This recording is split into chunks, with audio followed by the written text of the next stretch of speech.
출애굽기 2장 23절부터 25절입니다. 찾으셨으면 제가 봉독해 올리겠습니다.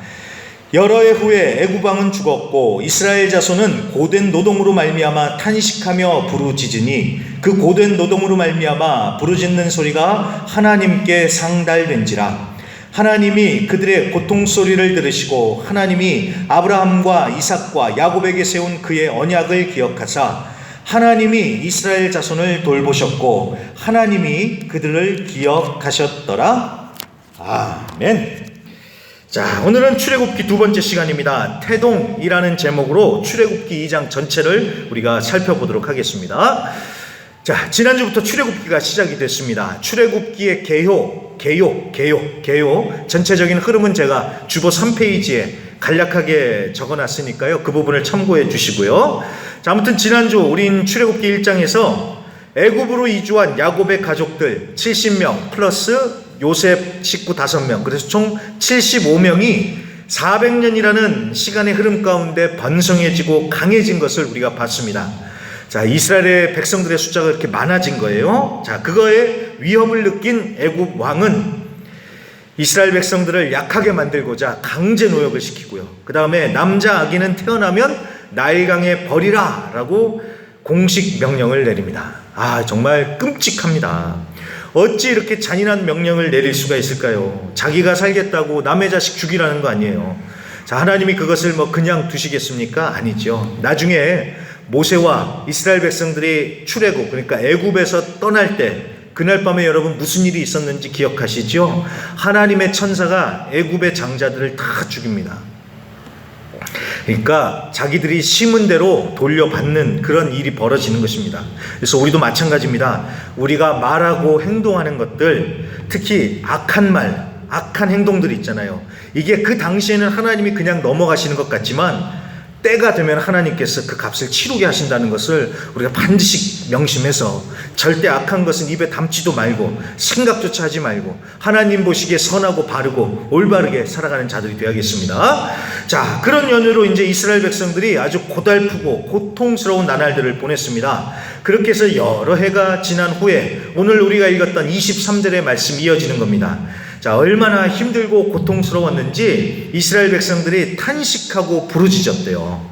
자, 24절과 25절을 보세요. 하나님이 그들의 고통 소리를 들으시고 하나님이 아브라함과 이삭과 야곱에게 세운 그 언약 중요합니다. 언약이요. 그 언약을 기억하사 하나님이 이스라엘 자손을 돌보셨고 하나님이 그들을 기억하셨더라. 아멘. 하나님께서 이스라엘의 탄식과 부르짖음을 들으셨다고 하십니다. 자, 하나님은 어떤 분이십니까? 하나님의 백성들의 작은 신음조차도 다 들으시고 응답하시는 분이십니다. 마치 엄마가 그 아기의 작은 숨소리도 듣고 반응하듯이 하나님도 그런 분이시다라는 겁니다. 남들은 듣지 못하는 나의 작은 신음조차도 하나님은 다 들으시는 그런 분이시라는 겁니다. 그러니 하나님께 부르짖어야겠죠. 그래서 여러분, 하나님 앞에서는요, 참지도 말고 아프면 아프다고 힘들면 힘들다고 다 하나님 앞에는 쏟아 놓으시길 바랍니다. 하나님은 들으십니다. 자, 그런데 듣기만 하시는 게 아니라 24절 25절에 나오는 동사들을 잘 보세요. 하나님이 들으시고 기억하사 돌보시고 기억하셨더라, 이렇게 말씀하십니다. 하나님이 들으시고 기억하사 돌보시고 기억하셨다. 자, 한국말, 우리가 가진 한국말 성경에는 이렇게 나오지만 이게 히브리 원어에는요, 듣다, 기억하다, 보다, 알다, 이렇게 나옵니다. 좀 뉘앙스가 다르죠? 의미는 상통하겠지만 하나님이 듣고 기억하시고 보고 알다, 이렇게 나옵니다. 참 그러니까 은혜가 더 풍성해지는 것 같습니다. 하나님은 다 들으시고 다 보고 계시고 다 아시고 돌보시는 분이라는 것을 우리가 이 말씀을 통해 알 수 있는 것이죠. 자, 그래서 그 동사들만 우리가 묵상해도 굉장히 큰 은혜를 받는데 한편으로는 그런 생각도 듭니다. 아니, 이제 들으시고 이제 기억하셨나? 그러면 그동안은 못 듣고 깜빡 잊어버리고 계시다가 이제서야 생각나셨다는 뜻인가? 라고 이런 생각을 할 수도 있는데 그게 아니죠. 자, 졸지도 주무시지도 않고 지키시는 하나님이 한눈 팔거나 깜빡 잊어버리신다는 것은 말이 안 되죠. 자, 이거는 우리가 이해하기 쉽도록 이렇게 표현을 한 것일 뿐이고요. 이 말씀의 뜻은 이겁니다. 드디어 하나님의 때가 됐다. 하나님의 때가 찼다는 것입니다. 그래서 드디어 하나님의 역사가 꿈틀대기 시작하죠. 오늘 설교 제목처럼 태동이 시작이 되는 겁니다. 자, 태동이라는 말이 무슨 뜻인지 다 아실 겁니다. 아기가 엄마 뱃속에서 움직이는 걸 태동이라고 하는데, 이걸 좀 비유적으로 사용할 땐 그런 뜻이죠. 뭔가 막 시작되려고 하는 걸 태동이라고 합니다. 그래서 우리 순복음의 태동, 파라과이 이민 태동기 하면서 그때 태동이라는 말을 쓰는데, 자, 그런 의미에서 이제 하나님의 역사가 태동, 꿈틀대기 시작을 하는 것인데, 사실 엄밀히 따지면요, 여러분, 이거는 하나님의 역사가 우리 눈에 드러나 보이는 것일 뿐이지, 하나님은요 항상 일하고 움직이시는 분이십니다. 하나님이 쉬시다가요, 야 이제 좀 시작을 해볼까? 하나님이 그런 분이 아니시죠. 하나님은 항상 일하고 계시면서 하나님의 역사를 실행하고 계셨습니다. 그래서 우리 눈에는 이제 뭔가 좀 막 시작되는 것, 태동하는 것 같지만, 사실 하나님은 이미 일하고 계셨고, 지금도 일하고 계시고, 앞으로도 계속 일하고 계시는 분이십니다. 자, 지금도 마찬가지죠. 우리 눈에는 아무것도 안 보여요. 아무것도 안 들리는 것 같지만, 하나님은 항상 일하고 계시고, 지금도 일하고 계시면서 우리를 이끌어 가신다라는 것입니다. 그런 의미에서 로마서 8장 28절이 저는 생각났습니다. 우리가 알거니와 하나님을 사랑하는 자, 곧 그의 뜻대로 부르심을 입은 자들에게는 모든 것이 합력하여 선을 이루느니라. 아멘. 당장은 이해가 안 되고 하나님이 아무것도 안 하시는 것 같지만, 지나고 보면 알게 될 것입니다. 다 하나님의 섭리였고 하나님께서는 계속 일하고 계셨구나라는 것을 우리가 지나고 나면은 알게 될 겁니다.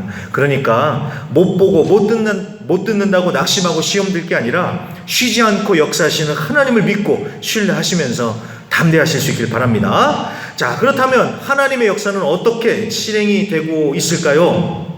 하나님이 이스라엘 백성들을 구원하시기 위해서 얼마나 큰 준비를 하실까 싶은데, 놀랍게도요, 하나님은 심플하게 한 사람을 준비시키십니다. 한 사람이요, 한 사람. 이스라엘 백성들을 구원하시기 위해서 더도 말고 덜도 말고 딱 한 사람이요. 10명, 100명도 아닌 딱 한 사람에게 집중을 하시면서 그 한 사람을 준비시키십니다. 그 한 사람이 누구입니까? 바로 우리가 잘 아는 모세입니다. 모세라는 한 사람을 준비시키세요. 자, 그걸 보면 우리의 생각과 하나님의 생각이 얼마나 다른가라는 그런 생각이 들었습니다. 우리는요, 얼마나 숫자에 연연합니까? 숫자예요, 숫자. 숫자가 힘, 파워라고 여기잖아요. 그래서 사람이 많아야지 성공한 것이고, 사람이 많아야지 큰 일을 할 수 있다. 우리는 이렇게 생각을 합니다. 하지만 하나님은 그렇지 않으시다는 거예요. 하나님의 손에 붙들린 한 사람이면 하나님께는 충분하다라는 겁니다. 그 한 사람을 통해서 하나님은 하나님의 일을 하시고 영혼들을 살리십니다. 자, 우리가 그런 한 사람이 되기를 간절히 축복하고 기도합니다. 하나님이 쓰실 한 사람, 나 한 사람을 통해서 우리의 가정이 살고, 교회가 살고, 나라가 사는 그런 역사가 반드시 일어날 줄로 믿습니다. 아멘이시죠? 아멘. 우리 다현이가 여기까지 나왔네요. 잘 왔어요. 자, 속으로 다들 아멘은 하셨을 거예요. 그런데 솔직히 말해서 우리가 그런 생각이 들 수도 있습니다. 앞에서 아멘 하라고 하니까 하는데, 속으로는 또 그런 생각이 드실 수도 있어요. 나 같은 사람이 뭔 한 사람이 되겠냐고. 나 하나 살기도 벅차고 바쁜데 누굴 살리고 무슨 하나님의 역사를 이루냐라는 그런 생각이 우리에게 들 수도 있습니다. 우리가 무슨 능력이 있어서 그러냐는 거예요. 자, 그게 굉장히 참 어떻게 보면은 참 그런데, 근데 사실 여러분 그게 당연한 겁니다. 그리고 그렇게 반응하는 게 맞습니다. 그렇게 반응하는 게 맞아요. 그래서 여러분 우리가 모세를 잘 봐야 되는데, 잘 보세요. 모세 다들 기억하시잖아요. 모세가요, 능력 많고 완벽해서 하나님이 쓰신 게 아니지요. 그리고 모세는요, 자기가 힘 있다고 능력 있다고 설칠 때는 하나님께서 어떻게 하십니까? 한없이 낮추십니다. 그러다가 인생의 밑바닥을 기면서 나이 들고 힘 다 빠져가지고, 하나님 나는 아무것도 아닙니다 하니까 그제서야 하나님이 모세를 이제 본격적으로 사용하시죠. 자, 그걸 염두에 두고 우리가 좀 모세의 이야기를 시작을 해 보도록 하겠습니다. 자, 그럼 앞으로 오셨어요. 1절부터 보세요. 자, 1절. 레위 가족 중 한 사람이 레위 여자에게 장가를 들었대요. 그러니까 모세가 어느 지파 소속인지를 출신인지를 알겠죠. 자, 그러면서 2절. 그 여자가 임신하여 아들을 낳았는데 그가 잘생긴 것을 보고 석 달 동안 그를 숨겼대요. 그러니까 레위 지파의 남녀 한 쌍이 만나서 사랑의 결실로 모세를 낳는 것까지는 좋아요. 그런데 애굽왕이 명령을 내렸죠. 아들이 태어나면 다 강에 던져버리라고, 죽이라고 했는데, 자, 그래서 왕의 명령대로라면 강에 던져야 돼요, 모세를요. 그런데 부모가 특히 엄마가 이 아기 모세를 보니까 어떻대요? 잘생겼대요. 그래서 강에 안 던지고 석 달 동안 몰래 숨겨서 키웠다고 합니다. 자, 우리가 잘 아는 얘기니까 그러려니 하지만 그래도 좀 잘생겼다라는 단어가 좀 눈에 들어오시죠? 잘생겨서 몰래 숨겨서 키웠구나. 그러면 만약 아기가 못생겼으면요? 그 강에 버려야 됐을까요? 이거 성경도 외모로 차별하냐 싶은데 당연히 그런 뜻이 아니죠. 여러분 이렇게 잘 생각을 하시면서 말씀을 보셔야 됩니다. 자, 보시면요, 여러분 세상에 어느 부모가 자기 새끼 안 이쁘겠어요? 자기 자식이 제일 잘생기고 제일 이쁜 거예요. 그게 부모의 마음 아니겠습니까? 그리고 게다가 여기서 이 말이 굳이 모세 외모를 칭찬하려고 이 말을 했겠습니까? 자, 또 이렇게 생각을 해보세요. 이 출애굽기를 누가 썼습니까? 모세가 썼습니다. 모세가 썼는데 모세가 자기가 태어난 때를 쓰면서 나 잘생겼다라고 자기 입으로 스스로 그거를 말하는 게 여러분 얼마나 좀 그렇습니까? 물론 모세가 연예인이나 배우처럼 아니면 그 BTS 같은 아이돌처럼 잘생겼을 수도 있어요. 그런데 여러분 여기서요, 잘생겼다는 것은 단순히 외모가 잘났다 그런 말이 아닙니다. 여기서 잘생겼다라는 말이 히브리 원어로 보면 토브라는 말인데, 이 토브라는 말이 아름답다라는 뜻도 있지만 좋다, 선하다, 복되다라는 게 원래 뜻입니다. 좋다, 선하다, 복되다, 이게 원래 뜻이에요. 그래서 이 말이, 이 토브라는 말이 어디에 제일 먼저 쓰였냐면 창세기 1장에 하나님께서 천지 만물을 하나하나 창조하시고 난 다음에 꼭 하시는 말씀이 있죠. 하나님 보시기에 좋았더라 할 때 그 좋았더라가 바로 토브입니다. 토브. 오늘 모세가 잘생겼다라는 말이 창세기 1장에서는 하나님 보시기에 좋았더라라는 말로 쓰여졌다라는 것입니다. 그러니까 오늘 여기서는요, 이 모세의 외모를 칭찬하는 게 아니라 이 아기가 하나님 보시기에 좋았다라는 것이죠. 자, 그래서 사도행전 7장 20절에서는 이 부분을 이렇게 말씀을 합니다. 그때에 모세가 났는데 하나님 보시기에 아름다운지라, 하나님 보시기에 좋았더라라는 겁니다. 모세가 하나님 보시기에 좋았더라. 그의 아버지의 집에서 석 달 동안 길리더니. 부모가 보니까요, 당연히 자기 새끼니까 이쁘지요. 근데 그것만이 아니는 거예요. 이 아기 모세가 하나님 보시기에 아름답다, 좋았다라는 것이죠. 왜? 하나님이 만드시고 하나님 보시기에 너무나도 좋은 이 아기, 하나님께서 거룩한 목적과 특별한 계획을 가지고 쓰실 것이다라는 것을 이 부모가 느낀 것이죠. 그래서 이 귀한 아기, 하나님 보시기에 너무나도 좋은 이 아기를 목숨 걸고 몰래 숨겨서 키우는 것입니다. 하지만 말씀해 보시면요, 3개월이 막시멈이었습니다. 3개월이요. 3달 이상은 몰래 키울 수가 없는 거예요. 그쵸? 이제 아기가 이제 점점 커가면서 울음소리도 나고 그런 걸 어떻게 몰래 키울 수 있겠어요. 그래서 모세의 부모는 어떻게 합니까? 3절입니다. 우리가 잘 알듯이 갈대 상자에 아기 모세를 담아서 나일 강에 띄워 보냅니다. 자, 여기에 나오는 갈대 상자가 원어로는 테바인입니다. 테바인. 이 말은요, 본래 방주라는 뜻입니다. 방주. 노아의 방주할 때 그 방주요. 그러니까 노아와 가족들이 방주에 타서 구원을 받았듯이 아기 모세도 갈대 방주에 타서 구원을 받지요. 그리고 이 방주는 누구를 상징합니까? 예수님이요. 예수님을 예표하죠. 그러니까 여기서도 우리는 예수님의 모형, 예수님의 그림자를 보는 겁니다. 자, 아무튼 태어난 지 석 달밖에 안 된 피덩이를 갈대 상자에 담아서 띄워 보내야 하는 부모의 심정이 어떨지 우리는 충분히 상상이 됩니다. 그런데 그래도 어떻게 하겠어요? 내가 난 자식이지만 내가 계속 이렇게 붙들고 있으면 어떻게 될까요? 그러면 이 아이는 죽게 돼요. 이 아기는 죽어요. 군인들이 와서 강에 던져버리면 죽겠죠. 그래서 내가 붙들고 있으면 죽지만 살리기 위해서 어떻게 합니까? 하나님의 손에 맡기는 거죠. 하나님의 손에 띄워 보내는 겁니다.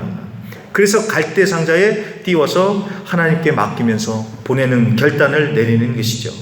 자, 이 부분에서 저는 두 가지 큰 교훈을 배울 수 있다는 생각이 들었습니다. 첫째, 우리가 감당할 수 없는 문제, 내가 쥐고 있어봤자 안 되는 문제들 어떻게 해야 됩니까? 갈대 상자에 띄어서 하나님께 맡겨야 된다라는 것입니다.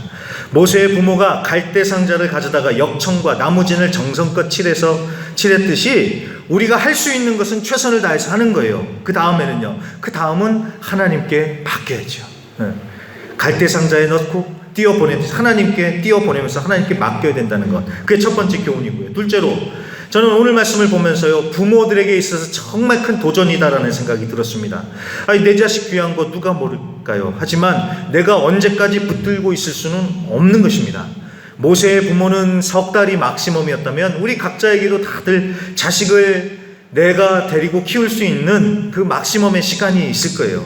그 시간이 지나면요, 내가 계속 붙들고 있으면 어떻게 될까요? 나도 힘들고 그 자식도 힘들고요, 서로가 힘든 겁니다. 어떻게 해야 됩니까? 진짜 부모인 하나님과 함께 하도록 띄워 보내야죠. 하나님의 손에 맡겨서 띄워 보내야죠.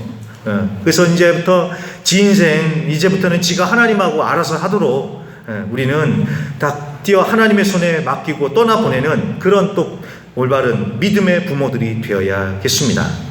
자, 그런데 저는요, 오늘 이 말씀을 보면서 더욱 참 이 말씀이 참 타이밍이 적절하다라는 그 생각됐던 게 뭐냐면요, 오늘이 파라과이의 어린이날이잖아요. 그래서 저는 오늘 이 부분을 보면서 더욱 그 의미가 강하게 다가오는 것 같습니다. 아기 모세가 하나님 보시기에 아름다웠다라고 했던 것처럼 우리의 자녀들 한 영혼이 다 하나님 보시기에 좋은 창조의 열매 아니겠습니까? 그리고 하나님께서 우리의 자녀들을 위해서 크고 놀라운 계획들을 준비하고 계시는 줄로 믿습니다.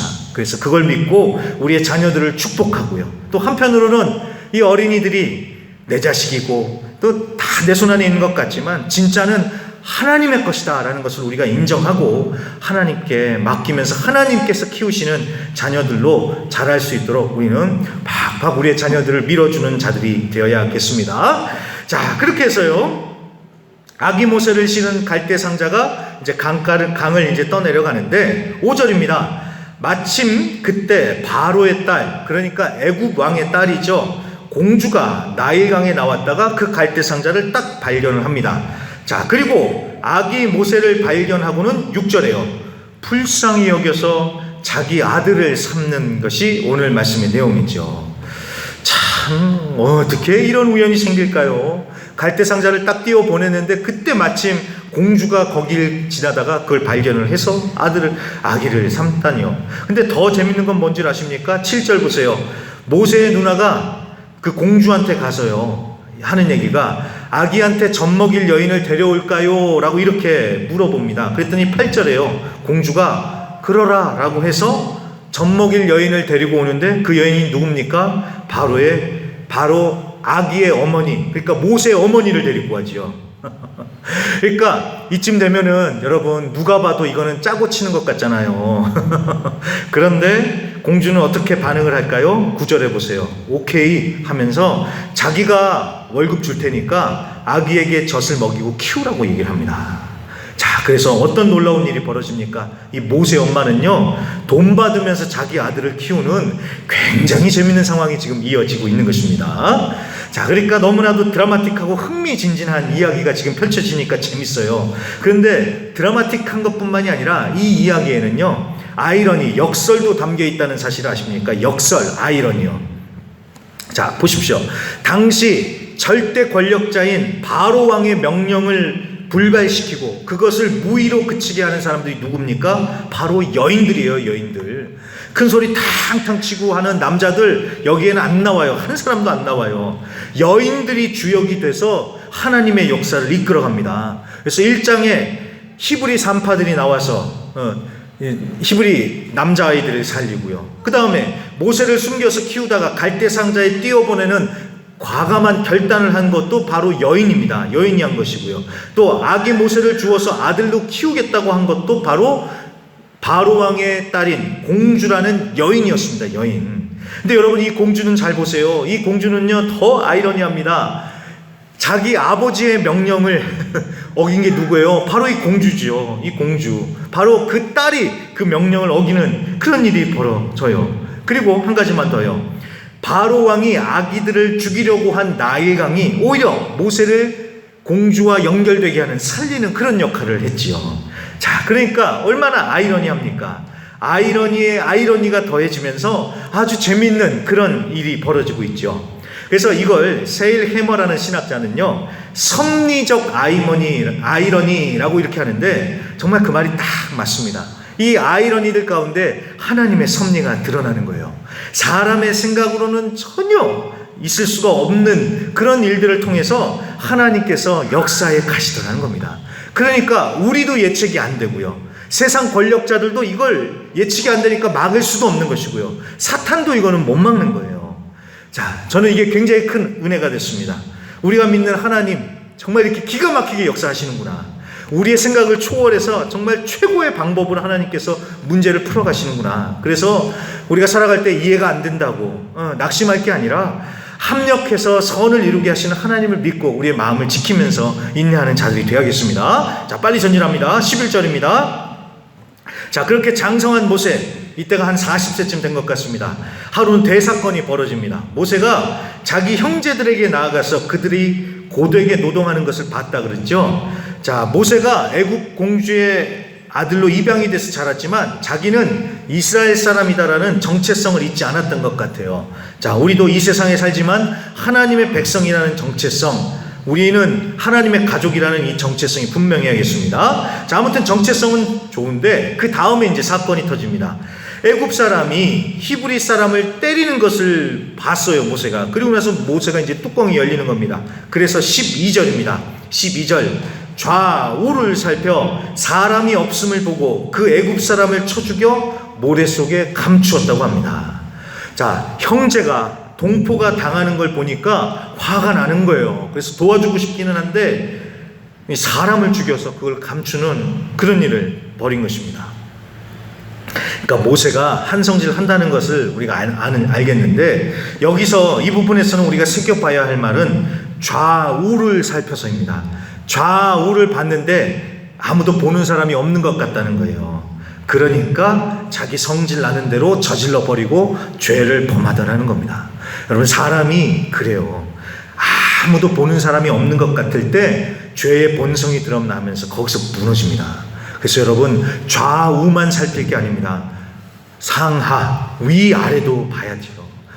주변에 보는 사람은 없더라도 위에 계신 하나님께서 다 보고 계시는데요. 그렇죠? 그걸 우리는 항상 명심하면서 정신 바짝 차리고 있어야 됩니다. 그리고 여러분 꼭 기억해 주세요. 이 세상에 비밀 없어요. 아무도 모른다고요? 그냥 우리끼리만, 아이고, 우리의 착각입니다. 그건 우리의 희망사항이고요, 다 드러나게 돼 있습니다. 모세도 마찬가지입니다. 모세도 보면은요, 아무도 안 보는 것 같아서 비밀리에 때려 죽였지만 13절 보세요. 모세가 자기 동포를 구해주겠다고 애굽 사람을 죽이고 묻었잖아요. 그리고 아무 일 없다는 듯이 다음날 나갔는데, 이번에는 또 두 히브리 사람, 그러니까 동포끼리 서로 싸워요. 그래서 모세가 말리는데 모세가 뭐라고 얘기합니까? 14절. 야, 누가 너를 우리 다스리는 자와 재판관으로 삼았냐? 애굽 사람 죽인 것처럼 나도 죽이려고 그러냐? 이렇게 쏘아붙입니다. 그러니까 모세가 애굽 사람 죽인 거 다 아는 거예요. 다 알아요. 여러분, 비밀이 어디 있어요? 비밀이요. 비밀 없다고 생각하고 살아야 됩니다. 게다가 더 충격적인 것은요, 모세 입장에서는 얼마나 업장이 무너지겠어요. 자기 형제들이라고 생각을 해서 자기는 그렇게 했는데, 근데 자기 보고 잘했다고 박수를 쳐주기는커녕 오히려 반대로 누가 널 우리 지도자로 세웠냐라고 하면서 욕하죠. 모세 입장에서 봤었을 적에 얼마나 사람이 미웠겠어요. 고맙다고는 못할 망정 오히려 나를 욕하다고 한다니, 이 사람들이 어딨어? 막 그렇게 막 억장이 무너졌겠죠. 그리고 또 다른 건요, 이제 거기서 이제 왔겠죠. 야, 내가 이 괜한 오지랖을 부렸구나. 내가 마음만 급해서 하나님보다 더 앞서갔구나 라는 것을 모세가 그제서야 깨닫지 않았겠습니까? 그리고 자기가 공주의 아들이잖아요. 왕자잖아요. 그래서 내가 많이 배웠고 이제는 나이도 40이나 됐으니까 이제 나도 좀 뭔가 된다라고 그렇게 생각을 했겠는데, 그건 착각이었다는 것을 이제 드디어 깨달으면서 광야로 도망가는 것이죠.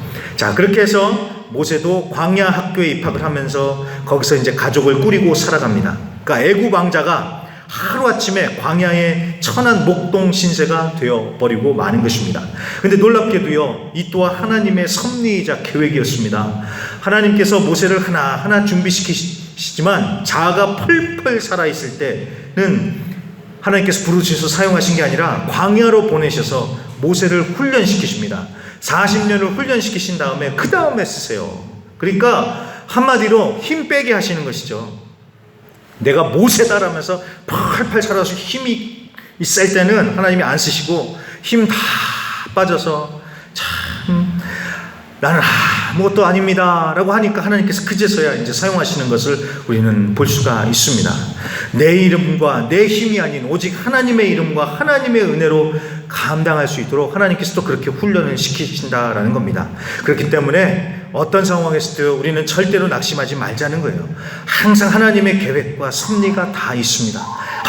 합력하여 선을 이루게 하시는 하나님께서 우리를 선하고 바른 길로, 복된 길로 인도하고 계시는 것이니까. 자, 그리고 넘어지고 실수할 수 있어요. 그런데 그게 끝이 아니라는 겁니다. 또 하나님께서 또 다 선한 길로 인도하셔서 훈련시키시고 그 다음 과정으로 이끄시는 것이니까 그런 하나님을 믿고 힘을 내시고 이번 한 주간도 화이팅 하시면서 담대하게 살아나가실 수 있기를 간절히 부탁드립니다.